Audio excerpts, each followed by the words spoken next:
દરેક વિદ્યાર્થી મિત્રોનું કવિતા યુનિક એકેડમીમાં ફરીવાર હાર્દિક સ્વાગત છે.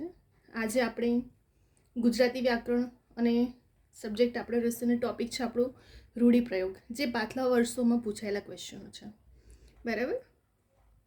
તો આવનારી જેટલી પણ લેટેસ્ટ એક્ઝામ છે એમાં 15થી 20 માર્કનું આપણું ગુજરાતી વ્યાકરણ જીપીએસસીથી લઈને ક્લાસ 3 સુધીની દરેક એક્ઝામમાં પ્રિલિમ અને મેન બંને માટે યુઝફુલ છે. બરાબર. તમે એક વખત પ્રિપરેશન કરશો એ તમને સ્માર્ટલી પ્રિપરેશન જ કહેવામાં આવે છે, કે જે પ્રિલિમ અને મેન બંનેમાં તમને શું થશે, હેલ્પફુલ થશે. તો અહીં આપણે ગુજરાતી વ્યાકરણનો ટોપિક રૂઢિપ્રયોગ જોઈશું. બરાબર. કમ્પલસરી 1 થી 2 માર્ક્સનો તો પૂછાય જ છે, દરેક સ્ટુડન્ટને ખબર જ હશે. વિભક્તિ, અલંકાર, છંદ, સમાસ, બરાબર, રૂઢિપ્રયોગ, સમાનાર્થી, વિરુદ્ધાર્થી, તળપદા શબ્દ, પર્યાયવાચી શબ્દ, દરેક ટોપિકનો 1-1 માર્ક્સ પૂછાય છે. બરાબર. તો એ જ રીતે આપણે ગુજરાતી વ્યાકરણનો આજે રૂઢિપ્રયોગનો જોઈશું, જે પાછલા વર્ષમાં પૂછાયેલા ક્વેશ્ચનો છે. 1 થી 2 માર્ક્સ કવર કરવા માટે મેં પહેલાં પણ તમને કીધું હતું કે હું એવા વિડીયો લઈને આવીશ કે જે 1 થી 2 માર્ક્સ કવર કરવા માટે પણ ઇમ્પોર્ટન્ટ છે. કેમ કે મોસ્ટલી સ્ટુડન્ટ્સ આવા ટોપિકોને સ્કીપ કરીને ત્યાં માર્ક્સ ગુમાવતા હોય છે મેરિટમાં આવવાથી. તો આ નાની નાની ભૂલો ના થાય. 1-2 માર્ક્સ પણ આપણા માટે મેરિટમાં આવવા માટે બહુ ઇમ્પોર્ટન્ટ હોય છે. સ્ટાર્ટિંગથી એન્ડ સુધી વિડીયો જોજો. મારા ગુજરાતી વ્યાકરણના દરેક વિડીયો જોજો, તમને બહુ યુઝફુલ થશે. અને એકદમ શોર્ટ વેમાં ઓથેન્ટિક બુકના નિયમો પ્રમાણે મારા દરેક વિડીયો એવા છે કે જે તમને લાઈફ ટાઈમ યાદ રહેશે અને ગોખું મોડે કરવાની જરૂર જ નથી બીજી બધી બુકો. બરાબર. તો આજે આપણે સ્પેશિયલ એના પર જ વિડીયો બનાવ્યો છે, રૂઢિપ્રયોગ પર. હવે આપણે અહીં સ્ટાર્ટ કરશું. સૌથી પહેલાં તો જુદી માટીનો માનવી, આ પૂછાયેલા ક્વેશ્ચનો છે. જુદી માટીનો માનવી તો શું થાય છે, એનો મિનિંગ શું થાય છે? જુદી પ્રકૃતિ ધરાવનાર. બરાબર. આપણે એવું કે ને જુદી જુદી માટીના માનવી હોય છે, એટલે કે બધાના વ્યક્તિના નેચર સેમ ના હોય. તો એને શું કહેવામાં આવે છે કે એની પ્રકૃતિ જુદી છે. એટલે એને ઇન્સર્ટમાં શું કહેવામાં આવે છે કે જુદી પ્રકૃતિ ધરાવનાર, જેને શું કહીએ છીએ આપણે? જુદી માટીનો માનવી. તમને 4 ઓપ્શન આપી દીધું હશે, અને મોસ્ટલી ઓપ્શન પણ એવા જ આપવામાં આવે છે કે જે સેમ મિનિંગ નીકળતો, એટલું યાદ રાખજો. પહેલાં મિનિંગ અલગ અલગ નીકળતા, ડિફરન્ટ હતું. અને હવે કોમ્પિટિશનને ટફ કરવા માટે પેપર સેટર ક્વેશ્ચન બી એવા મૂકે છે અને ઓપ્શન પણ એવા મૂકે છે જેથી તમને નજીકનો મિનિંગ સેમ લાગતો હોય. તો એ પણ થોડું ધ્યાન રાખવાનું. બરાબર. અહીં જુદી માટીનો માનવીનો મિનિંગ શું થાય? જુદી પ્રકૃતિ ધરાવનાર. ત્યાર પછી આવે છે કમર કસવી. બરાબર. તો કમર કસવીનો મિનિંગ અહીં એવો નથી કે કસરત કરવી કે કમરને કસવી. બરાબર. અહીં કમર કસવી તમને એવી રીતે પણ કન્ફ્યુઝ કરશે પેપર સેટર. તો તમને ખબર હોવું જોઈએ કે કમર કસવી એટલે હિંમત કરવી. બરાબર. શું નીકળે છે એનો મિનિંગ? કમર કસવીનો હિંમત કરવી. ત્યાર પછી આવે છે જીવ કપાઈ જવો. બરાબર. તો જીવ કપાઈ જવાનો મિનિંગ શું થાય? દુઃખી થવું. બરાબર. જીવ કપાઈ જવો એટલે શું થઈ જવું? દુઃખી થઈ જવું. બરાબર. તમને ઓપ્શનમાં આવા નજીકના રિલેટેડ ઘણા બધા ઓપ્શનો જ હશે દુઃખીના રિલેટેડ જ. તો તમને ખબર ક્લિયર મિનિંગ હોવો જોઈએ કે જીવ કપાઈ જવાનો મિનિંગ શું થાય છે? દુઃખી થવું. કદમથી કદમ મેળવવા. બરાબર. તો સાથે મળીને કાર્ય કરવું, જેને શું કહે છે? કદમથી કદમ મેળવવું. બરાબર. બરાબર. ત્યાર પછી લોઢાના ચણા ચાવવા. તો અહીં ચાવવાનું નથી ચણા આપણે, બરાબર. નહીં તો ત્યાં ઓપ્શનમાં મૂકશે છે ચણાને ચાવવા. તો લોઢાના ચણા ચાવવા એટલે લોખંડના નહીં આપણે, અહીં તો ખૂબ જ અઘરું ને કામ કરવું. બરાબર. લોઢાના ચણા ચાવવા એટલે ખૂબ જ અઘરું કામ કરવું. એને શું કહે છે? લોઢાના ચણા ચાવવા. કેમ કે લોઢાના ચણા એટલા ઇઝી નથી હોતા કે તમે ચાવી લો. એટલા માટે જેવું કહેવામાં આવે છે એનું મિનિંગ જ શું થાય છે? ખૂબ જ અઘરું કામ કરવું. નોબત આવવી. તો નોબત આવવી એટલે સંકટનો સમય આવવો. બરાબર. નોબત આવીનો મિનિંગ શું થાય છે અહીં? સંકટનો સમય આવવો એટલે નોબત આવવી. સંકલ્પ કરવો. બરાબર. સંકલ્પ કરવો એટલે નિર્ધાર કરવો અથવા તો નિયમ કરવો. બરાબર. સંકલ્પ કરવો એટલે શું થાય છે? નિર્ધાર કરવો અથવા તો નિયમ કરવો. ભાંગી પડવું. બરાબર. વ્યક્તિ દુખાવે તો શું થાય? ભાંગી પડે ને.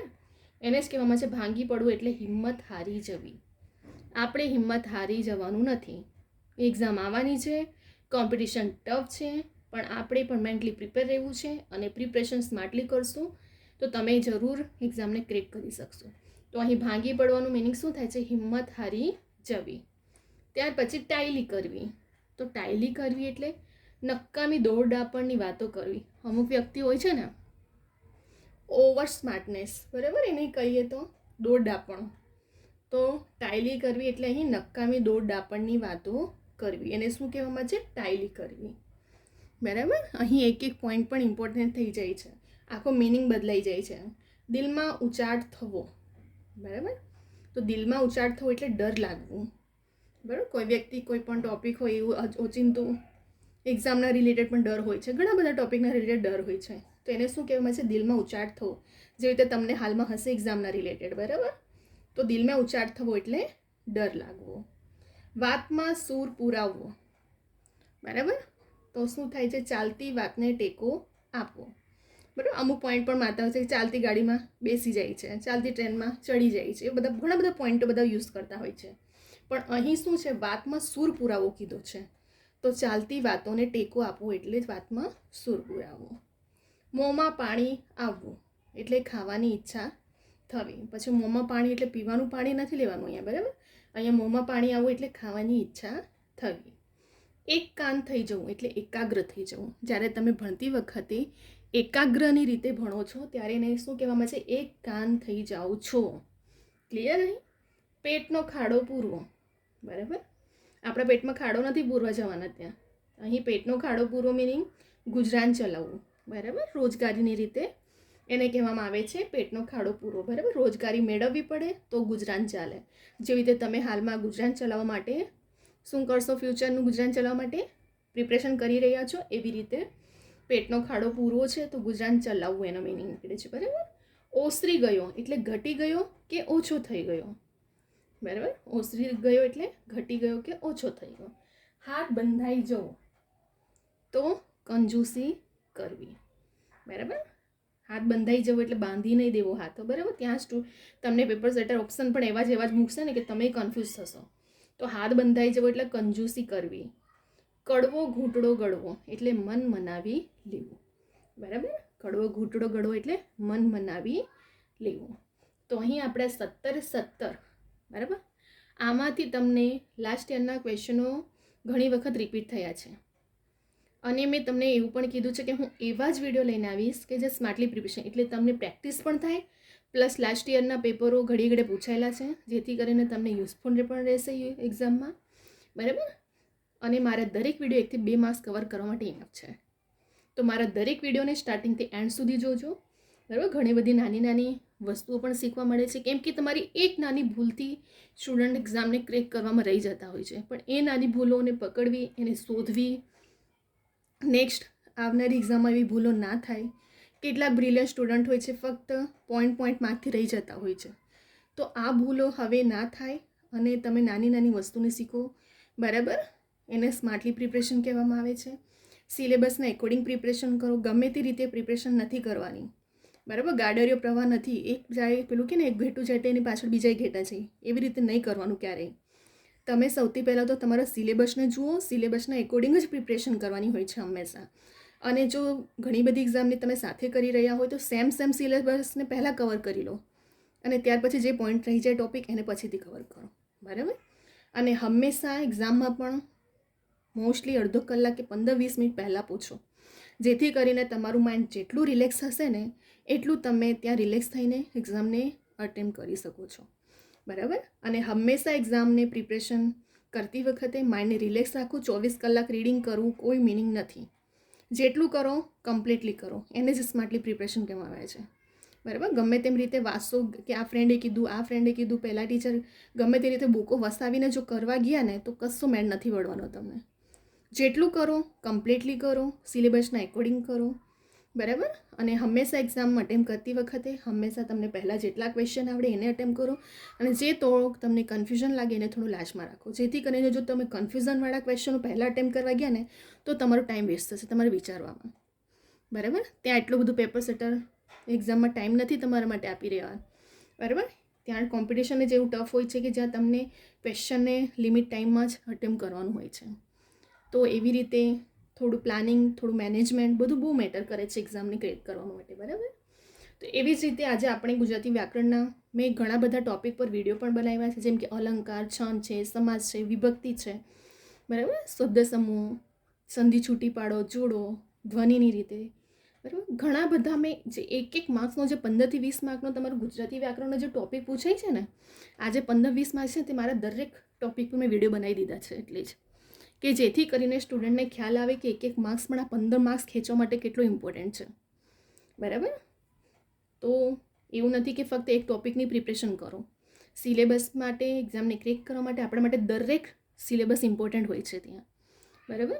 તો હવે ખાલી આપણે ફટાફટ એક વખત રિવિઝન કરી લઈએ. જુદી માટીનો માનવી એટલે જુદી પ્રકૃતિ ધરાવનાર. કમર કસવી એનું મિનિંગ શું થાય? હિંમત કરવી. જીવ કપાઈ જવો એટલે શું થાય એનું મિનિંગ? દુઃખી થવું. કદમથી કદમ મેળવવા એટલે સાથે મળીને કાર્ય કરવું. લોડાના ચણા ચાવવા ખૂબ જ અઘરું કામ કરવું. નોબત આવી સંકટનો સમય આવવો. સંકટનો સમય આવે છતાં પણ હિંમત રાખવી જોઈએ. આપણી પાસે ઓપ્શન ઘણા બધા હોય છે. બરાબર. કેટલાક સ્ટુડન્ટ એવા હોય છે કે જે એક્ઝામ કદાચ ક્રેક કરવાથી રહી જતા હોય છે કે હોપલેસ થઈ જતા હોય છે. બરાબર. આવું બધું ક્યારેય ન કરું. આપણી પાસે બહુ ઓપ્શન આવે છે, એક ગયું તો બીજું, બીજું ગયું તો ત્રીજું. આપણી પાસે ઓપ્શન છે જ, પણ એના લીધે ગમે તે રીતે કદમ નહીં ઉઠાવવાના ક્યારેય. બરાબર. હંમેશા પ્રિપરેશન કરો, કમ્પ્લીટલી કરો. નહીં થયું તો આપણી પાસે બહુ ઓપ્શન છે લાઈફમાં. એવું નથી કે ફક્ત ગવર્મેન્ટ જોબ જ છે તમારી પાસે, ઘણા બધા સ્કોપ હોય છે. તો આપણું 100% આપો. નહીં થયું તો બીજું ઓપ્શન છે આપણી પાસે. બટ આવું હોપલેસ થઈને ગમે તે રીતે નહીં વળવાનું. બરાબર. નોબત આવી એટલે સંકટનો સમય આવવો. સંકલ્પ કરવો, નિર્ધાર કરવો કે નિયમ કરવો. ભાંગી પડવું, હિંમત હારી જવી. બરાબર. આવી રીતે થાય છે. કેટલા સ્ટુડન્ટને એવું થાય છે, એક્ઝામમાં રિઝલ્ટ આવે એટલે શું થઈ જાય છે? ભાંગી પડે છે. પણ વ્યક્તિ તો એવો હોવો જોઈએ કે જે ગમે તેટલી હાર પણ થાય ને તો એ હંમેશા રેડી રહે બીજી વખતે. એને એવું કહેવામાં આવે છે કે હિંમત હારવી નહીં, ભાંગી નહીં પડવું જોઈએ કોઈ દિવસ. બરાબર. ટાયલી કરવી એટલે નકામી દોડ ડાપણની વાત કરવી. દિલમાં ઉચાટ થવો એટલે ડર લાગવો. વાતમાં સૂર પુરાવો એટલે ચાલતી વાતને ટેકો આપવો. મોંમાં પાણી આવવું એટલે ખાવાની ઈચ્છા થવી. ત્યાર પછી એક કાન થઈ જવું એટલે એકાગ્ર થવું. પેટનો ખાડો પૂરવો, ગુજરાન ચલાવવું. ઓસરી ગયો એટલે ઘટી ગયો કે ઓછો થઈ ગયો. હાથ બંધાઈ જવો એટલે કંજૂસી કરવી. અને કડવો ઘૂંટડો ગળવો એટલે મન મનાવી લેવું. બરાબર. અહીં આપણે 17 જોઈ લીધા છે. બરાબર. ક્લિયર અહીં આપણા રૂઢિપ્રયોગો.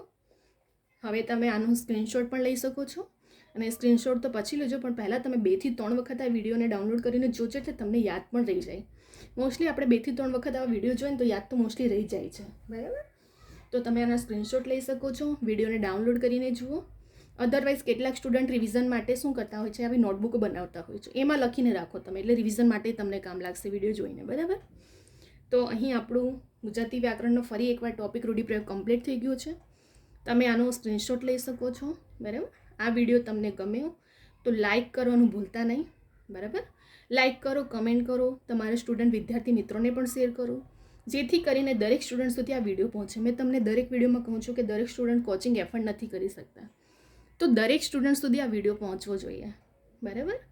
અને ખાસ કરીને સબસ્ક્રાઈબ કરવાનું ભૂલતા નહીં. સબસ્ક્રાઈબ કરીને નોટિફિકેશન માટે બેલ આઇકોનને ઓન રાખજો, જેથી કરીને તમને ડેઇલી રેકોર્ડેડ લેક્ચરની નોટિફિકેશન મળે અને લેટેસ્ટ એક્ઝામની ઇન્ફોર્મેશનો પણ મળતી રહે. બરાબર. આ ચેનલ પર ફક્ત એવું નથી કે ફક્ત રેકોર્ડેડ લેક્ચર, ડેઇલી ઇન્ફોર્મેશન એક્ઝામની જે પણ લેટેસ્ટની આવી રહી છે તેની પણ ઇન્ફોર્મેશન અપડેટ કરવામાં આવે છે. તો તમને લેક્ચરના પણ રેકોર્ડેડ લેક્ચરને પણ ડેઇલી મળતી રહે અને પ્લસ ઇન્ફોર્મેશનો પણ મળતી રહે. એટલા માટે સબસ્ક્રાઈબ કરવાનું અને બેલ આઇકોન ઓન કરવાનું ભૂલતા નહીં. બરાબર. તમારા સ્ટુડન્ટ વિદ્યાર્થી મિત્રો ફ્રેન્ડ સર્કલ હશે એમને પણ શેર કરો. દરેક સ્ટુડન્ટ સુધી આ વિડીયો પહોંચે એટલે એમને પણ પ્રિપરેશનમાં હેલ્પ થાય. બરાબર. તો અહીં આપણો વિડીયો સ્ટોપ થઈ રહ્યો છે. મારા ઘણા બધા video math, reasoning, quantity aptitude, Gujarati grammar, English grammar, મેં દરેક ટોપિક પર એક વિડીયો બનાવી રહી છું, જેથી કરીને આવનારી એક્ઝામમાં ફક્ત એવું નથી કે એક જ એક્ઝામ માટે, મેં દરેક વિડીયોમાં રિપીટ કરું જ છું, એક એક્ઝામ માટે નથી, દરેક એક્ઝામ માટે તમને યુઝફુલ રહેશે. બરાબર. આ વિડીયો, મારા દરેક વિડીયો એક એક્ઝામના નથી, સિલેબસના એકોર્ડિંગ જ હું દરેક એક્ઝામમાં યુઝફુલ થાય એવા ટોપિક પર હું વિડીયો બનાવી રહી છું અને તમને એક્ઝામ ક્રેક કરવામાં પણ હેલ્પફુલ થશે જ. બરાબર. અને તમે આ વિડીયોને તમારા સ્ટુડન્ટ વિદ્યાર્થી મિત્રોને પણ શેર કરજો, લાઇક કરજો, કમેન્ટ કરવાનું ભૂલતા નહીં, ખાસ કરીને સબસ્ક્રાઈબ પણ કરવાનું ભૂલતા નહીં. બરાબર. હવે અહીંયા આપણે વિડીયોને સ્ટોપ કરી રહ્યા છે. મારા દરેક વિડીયોને સ્ટાર્ટિંગથી એન્ડ સુધી જોજો. ઘણી નાની વસ્તુઓ, શોર્ટ ટ્રીક, શોર્ટ વેમાં બરાબર ઘણું બધું શીખવા પણ મળશે તમને. અને ગુજરાતી વ્યાકરણના તો મેં દરેક નિયમો પર આખો વિડીયો બનાવ્યા છે, દરેક ટોપિક પર. એ પણ જોજો. તમને બીજી બધું બુકો વસાવવાની કે મોડે ગોખવાની જરૂર જ ના પડશે. લાઈફ ટાઈમ યાદ રહી જશે, પ્રિલિમ અને મેઇન બંને માટે. કેમ કે હું નિયમ પર જ બનાવું છું વિડીયો, બરાબર. ગોખવાને ગુજરાતી વ્યાકરણ નિયમ પ્રમાણે ચાલે છે. ગમે તે રીતે ગોખવા મોડે કરવાથી કોઈ મતલબ નથી. અલંકાર, છંદ, સમજ બધા નિયમ પ્રમાણે ચાલે છે, બરાબર. તો હવે અહીંયા આપણે વિડીયોને સ્ટોપ કરી રહ્યા છે. નેક્સ્ટ વિડીયોમાં આપણે બીજા બધા ટોપિકો પણ એવા લઈને આવશું. આપણે પાછલા વર્ષના જેટલા ક્વેશ્ચન છે આપણને નોલેજે વધે, બરાબર. નહીં તો રિપીટ જો થતા હોય તો આપણે પ્રિપરેશન કરવું જોઈએ, બરાબર. હવે આપણે નેક્સ્ટ વિડીયોમાં બીજા બધા ટોપિકો સાથે આવશું. અહીંયા આપણે વિડીયોને સ્ટોપ કરી રહ્યા છે. અહીંયા આપણા 17 ક્વેશ્ચનો ક્લિયર થઈ ગયા છે, બરાબર. હવે આપણે નેક્સ્ટ વિડીયોમાં બીજા બધા ટોપિકો જોઈશું.